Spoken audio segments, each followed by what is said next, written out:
PCR என்னும் நவீன வாய்ப்பூட்டு சட்டம் அல்லது நவீன ரவுலட் சட்டம் அப்படின்னு சொல்லலாம். போலி பிசிஆர் கூட எண்ணிக்கை அதிகமாகிட்டு இருக்கு. என்னன்னா இப்ப நம்ம சாத்தான்குளம் பக்கத்துல இருக்கக்கூடிய முதலூரில் வந்து ஜீவானந்தம் அப்படின்ற 17 வயது மதிக்கத்தக்க ஒரு பட்டியல் சமூக இளைஞர் வந்து பள்ளிக்கூடத்துல வந்து தாக்கப்பட்டிருக்காரு. மாற்று சமுதாய இளைஞர்ல வந்து 11ஆவது படிச்சிருக்காங்க. 11ஆவது வரைக்கும் ஒரே பள்ளி அறையில தான் இத்தனை வருஷமா அவங்க ஒரே பக்கத்து ஊருக்காரங்க ஒன்னா படிச்சிருக்காங்க.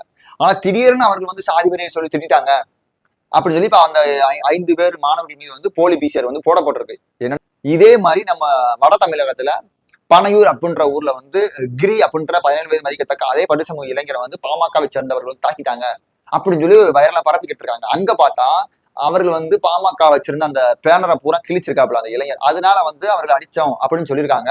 அதுல வந்து இப்ப என்ன கேட்கறாங்க, ஏன் பேனரை கிழிச்சா நீங்க அடிக்கதான் செய்யல, நீங்க கம்ப்ளைண்ட் போய் கொடுக்க கூடாது அப்படின்னு வந்து ஒரு நாளாய் வந்து கேட்கிறேன். நான் என்ன சொல்றேன், உங்க அண்ணன் விசிகா தலைவர் திருமாவளவன் வந்து வண்டியில போகும்போது வந்து ராஜீவ்காந்தி இவரே போய் இடிச்சு போட்டு முறைச்சு பார்த்ததுக்கு அடிச்சிங்களே, நாங்க அப்படித்தான் அடிப்போம் அப்படின்னு வேற சொன்னீங்களே, நாங்க லைட்டை தாங்க தட்டுன்னு அப்படின்னு சொல்லி எகத்தாளமா பேசுனீங்களப்பா. மற்ற சமுதாய மக்களை பழிவாங்கும் நோக்கத்திற்காகவும் பணத்திற்காகவும் ஆதாயத்திற்காகவும் அரசியல் நோக்கத்திற்காகவும் பயன்படுத்தக்கூடிய வேலைகள் நடக்குது. பாதிக்கக்கூடிய மக்கள் வந்து என்ன செய்யணும்னா அவங்க கூட்டணி இருக்கக்கூடிய ஆளும் அரசுக்கு வந்து நம்ம சொல்லணும், ஐயா நீங்க வந்து எங்களோட ஓட்டு இனிமே உங்களுக்கு இல்ல, நீங்க இந்த மாதிரி ஆளுகளை கூட வச்சுக்கிட்டு எங்க மக்களை துன்புறுத்துறீங்க, நாங்க என்ன பண்றது, எங்களை பாதுகாத்துக்கு வேற வழி தெரியல அப்படின்னு சொல்லி நம்மளோட கோரிக்கைகளை நம்மளோட குரல்களை நீங்க எழுப்புங்க. ஏன் இப்படி இருக்கீங்கன்னு தெரியல, இணையதளம் இருக்கு, உங்களோட கருத்துக்களை ஏதோ ஒரு வகையில் வெளியே சொல்லுங்க.